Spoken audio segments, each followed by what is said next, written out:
आज हम बात करेंगे हार्ट डिजीज के बारे में कैसे मालूम करें। आजकल सुनने में आता है कि कई यंग लोगों को अचानक हार्ट अटैक हो गया, उन्हें कोई तकलीफ नहीं थी।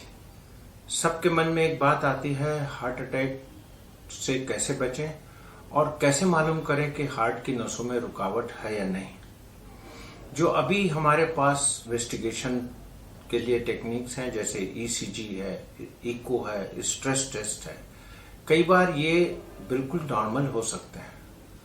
हार्ट की नसों में रुकावट हो फिर भी ये नॉर्मल हो सकते हैं, और ये रुकावट अचानक एक दिन क्लॉट बन के टोटल ब्लॉक हो जाती हैं और हार्ट अटैक हो जाता है। तो हमें कैसे मालूम चलेगा कि क्या संभावना है हार्ट अटैक होने की?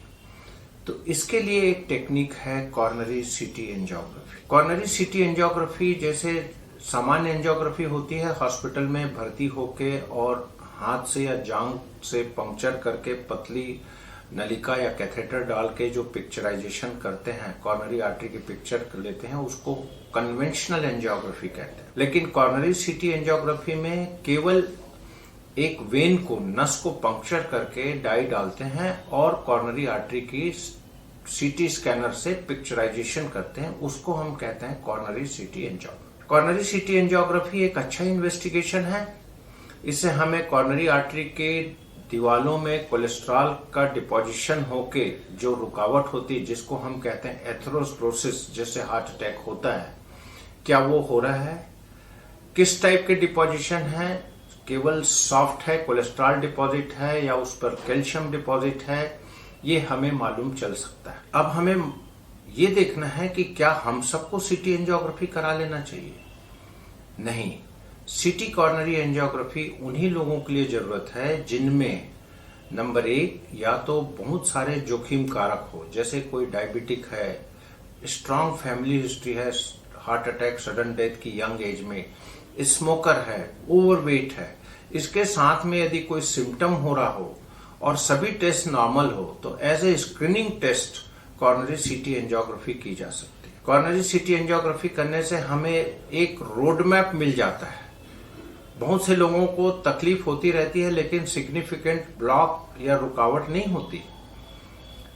उस स्थिति में हाँ, ये जरूर है कि अब इस जो जितना भी ब्लॉक या रुकावट दिखी उसको भविष्य में बढ़ने से रोकने के लिए जो प्रिवेंटिव थेरेपीज हैं, aspirin, statin class of drug, और लाइफ स्टाइल मॉडिफिकेशन है, डायबिटीज का कंट्रोल, वेट मैनेजमेंट, एक्सरसाइज, ये सब हम बड़े इफेक्टिवली इंस्टीट्यूट कर सकते हैं ताकि हार्ट अटैक को रोका जा सके। लेकिन सीटी कॉर्नरी एंजियोग्राफी को हमें रूटीन वे में हर किसी को नहीं करना चाहिए। कई बार कई लोग सीटी एंजियोग्राफी बॉडी चेकअप के रूप में करा लेते हैं और उसमें ब्लॉक निकल आता है। तो अब हमें अगला क्या करना है? यदि सीटी कॉर्नरी एंजियोग्राफी में ब्लॉक निकल आया और ब्लॉक माइल्ड या मॉडरेट है, मिनिमल है, 20%, 30%, यानी कि 70-75% से कम है, उस स्थिति में केवल 2 चीजें करनी होती है। एक, हमें स्ट्रेस टेस्ट करके देखना होता है कि इन ब्लॉक के कारण हार्ट के मसल में ब्लड सप्लाई कम तो नहीं हो रही है, और इन सभी लोगों को रेगुलर तौर पर अपने लाइफ स्टाइल मॉडिफिकेशन के अलावा एस्पिरिन और स्टेटिन यानी कि कोलेस्ट्रॉल कम करने की दवाई जरूर लेनी होती है ताकि इस डिजीज का प्रोग्रेशन ना हो। वे लोग जिनमें सिग्निफिकेंट ब्लॉक आ गई लेकिन उनको कोई तकलीफ नहीं हो रही है, कोई सिम्टम नहीं है, उनमें भी स्ट्रेस टेस्ट करना चाहिए, जैसे कि stress echocardiogram, treadmill stress test या न्यूक्लियर सिंटिग्राफी, और ये मालूम करना चाहिए कि इस ब्लॉक के कारण हार्ट मसल में ब्लड सप्लाई कम तो नहीं हो रही है। यदि ये टेस्ट पॉजिटिव आते हैं, स्ट्रेस टेस्ट पॉजिटिव आते हैं, तब तो उसमें स्टेंटिंग बाईपास सर्जरी की जरूरत होती है।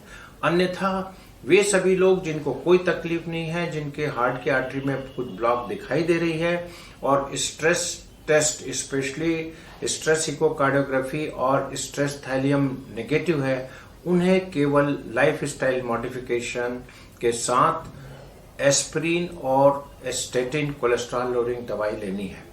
कई लोगों का ये तर्क होता है, मेरा तो कोलेस्ट्रॉल नॉर्मल है, फिर मुझे स्टेटिन क्यों लेनी चाहिए? स्टेटिन कोलेस्ट्रॉल को कम ही नहीं करता, स्टेटिन का एक और रोल है, वो है प्लियोट्रॉपिक रोल। प्लियोट्रॉपिक मतलब कि वो आर्टरी में इन्फ्लेमेशन को रोकता है।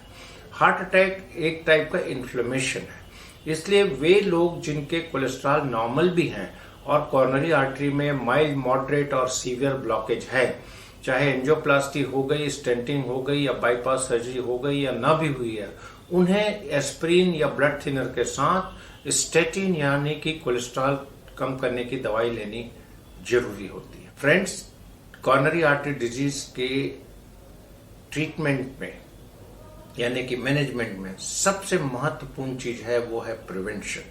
हमें फोकस करना चाहिए लाइफ स्टाइल मॉडिफिकेशन में, कंट्रोल करना है रिस्क फैक्टर को, और स्क्रीनिंग के लिए यदि हम या तो स्ट्रेस टेस्ट करें और कहीं भी शंका हो, डाउट हो, तो सीटी कॉर्नरी एंजियोग्राफी कर सकते हैं। और सीटी कॉर्नरी एंजियोग्राफी का मतलब ये नहीं है कि सभी मरीजों को स्टेंटिंग या बाईपास सर्जरी की जरूरत पड़ती है। उन्हें हमें पहले एक फंक्शनल टेस्टिंग करके देख लेना चाहिए, जो कि स्ट्रेस इको या स्ट्रेस थैलियम है। उसके आधार पर निर्णय लेना है कि उन्हें स्टेटिन, एस्प्रिन के अलावा आगे इलाज की जरूरत है या नहीं। धन्यवाद।